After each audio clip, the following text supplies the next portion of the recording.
इसी तरह ज्यादा और बेहतर इंजीनियरिंग कॉलेज, ज्यादा आईआईटी बनाने पर भी बल दिया जा रहा है।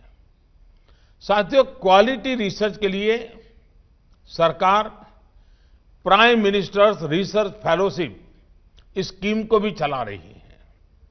इसका लक्ष्य है कि जो देश का बेस्ट टैलेंट है, उसे अपनी पसंद की रिसर्च करने में और सुविधा मिले।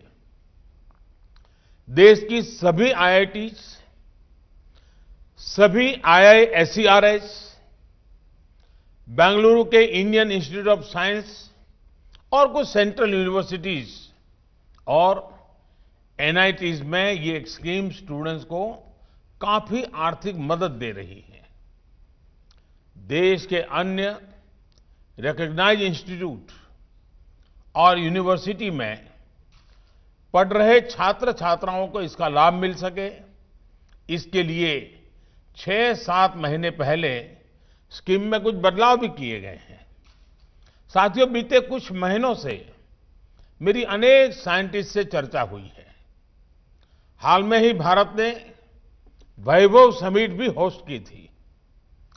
महीने भर चली इस समिट में पूरी दुनिया से भारतीय मूल के वैज्ञानिकों और रिसर्चर्स को एक मंच पर इकट्ठा किया गया। इसमें करीब 23,000 साथियों ने हिस्सा लिया। 700 घंटों से भी ज्यादा की डिस्कशन हुई। मेरी भी अनेकों साइंटिस्ट से बातचीत हुई। इस बातचीत में ज्यादातर 2 चीजों पर बल दिया। ये 2 बातें हैं, ट्रस्ट और कोलैबोरेशन।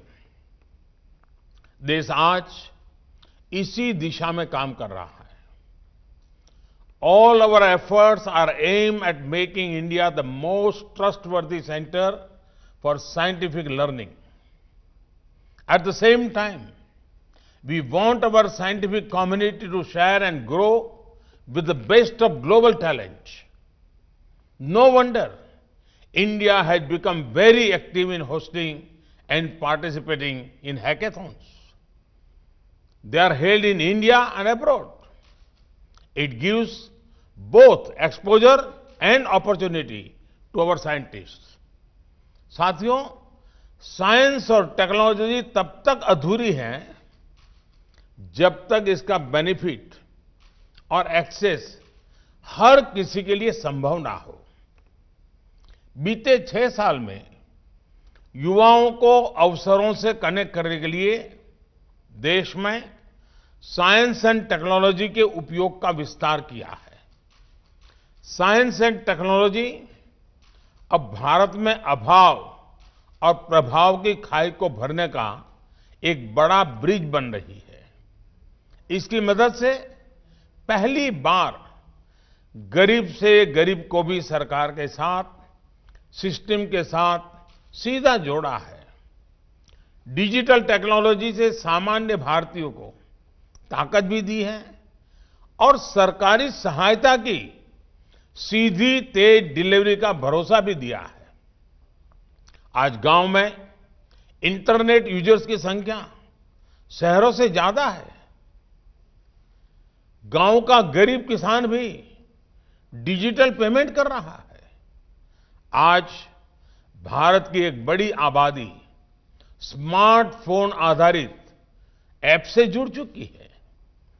आज भारत ग्लोबल हाईटेक पावर के इवोल्यूशन और रिवोल्यूशन दोनों का सेंटर बन रहा है। साथियों, भारत अब विश्व स्तरीय शिक्षा, स्वास्थ्य, कनेक्टिविटी, गरीब से गरीब तक, गांव-गांव तक पहुंचाने के लिए हाईटेक सॉल्यूशंस बनाने और अपनाने के लिए तत्पर है। भारत के पास हाईटेक हाईवेज के लिए डेटा, डेमोग्राफी, डिमांड और इन सबको संभालने के लिए संतुलन और संरक्षण देने के लिए डेमोक्रेसी भी है। इसलिए दुनिया आज भारत पर इतना भरोसा कर रही है। साथियों, हाल में डिजिटल इंडिया अभियान का और विस्तार करने के लिए पीएम वाणी स्कीम भी शुरुआत की गई है। इससे पूरे देश में पब्लिक स्पेस में सबके लिए क्वालिटी वाईफाई कनेक्टिविटी संभव हो जाएगी। इसका सीधा लाभ साइंस को भी होगा, क्योंकि देश के गांव का युवा भी दुनिया की बेस्ट साइंटिफिक नॉलेज को आसानी से हासिल कर पाएगा। साथियों, हमारे देश में water scarcity, pollution, soil quality, food security जैसी अनेक चुनौतियां हैं, जिनका आधुनिक हल साइंस के पास है। हमारे समंदर में जो वाटर, एनर्जी और फूड का खजाना है, उसे तेजी से एक्सप्लोर करने में भी साइंस की बड़ी भूमिका है। जिस तरह हमने स्पेस के सेक्टर में सफलता पाई, वैसे ही हमें डीप सी के क्षेत्र में भी सफलता पानी है। भारत इसके लिए डीप ओशन मिशन भी चला रहा है। साथियों, साइंस जो कुछ हम नया हासिल कर रहे हैं, इसका लाभ हमें कॉमर्स में, व्यापार कारोबार में भी होगा। अब जैसे स्पेस सेक्टर के रिफॉर्म्स किए गए हैं, इससे हमें अपने युवाओं को, देश के प्राइवेट सेक्टर को भी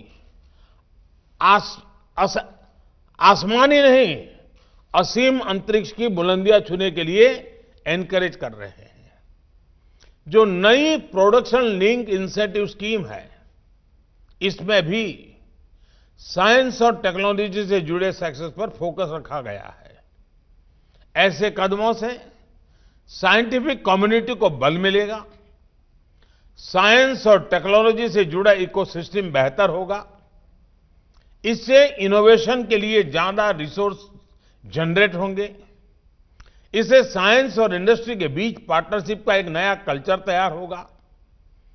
चाहे हाइड्रोजन इकोनॉमी हो, ब्लू इकोनॉमी हो, या फिर आर्टिफिशियल इंटेलिजेंस का उपयोग हो, नए कोलैबोरेशन से नए रास्ते निकलेंगे। मुझे विश्वास है कि ये फेस्टिवल साइंस और इंडस्ट्री के बीच स्पिरिट ऑफ कोऑर्डिनेशन और कोलैबोरेशन को नया आयाम देगा। Currently the biggest challenge facing science may be a vaccine for COVID pandemic. However, this is a challenge for now. The biggest long-term challenge science faces is to attract high-quality youngsters and retain them. Often, the domain of technology and engineering seems more attractive to the youth than pure science. However, for any country to develop, it needs science to power it. Because, as they say, what is called science today becomes the technology of tomorrow and engineering solution later. So, the cycle must start with attracting good talent into our science domain. For this, the government has announced scholarship at various levels, but it needs a big outreach from within the science community as well. The excitement surrounding Chandrayaan mission was a great starting point. We saw lot of interest from youngsters. Our future scientists will come from there. All we need to do is inspire them. Friends, through this gathering, I want to invite the global community to invest in India, to Indian talent and innovate in India. India has the brightest minds. India celebrates a culture of openness and transparency. The government of India stands ready to address any challenge and improve the research environment here. साथियों, विज्ञान व्यक्ति के अंदर के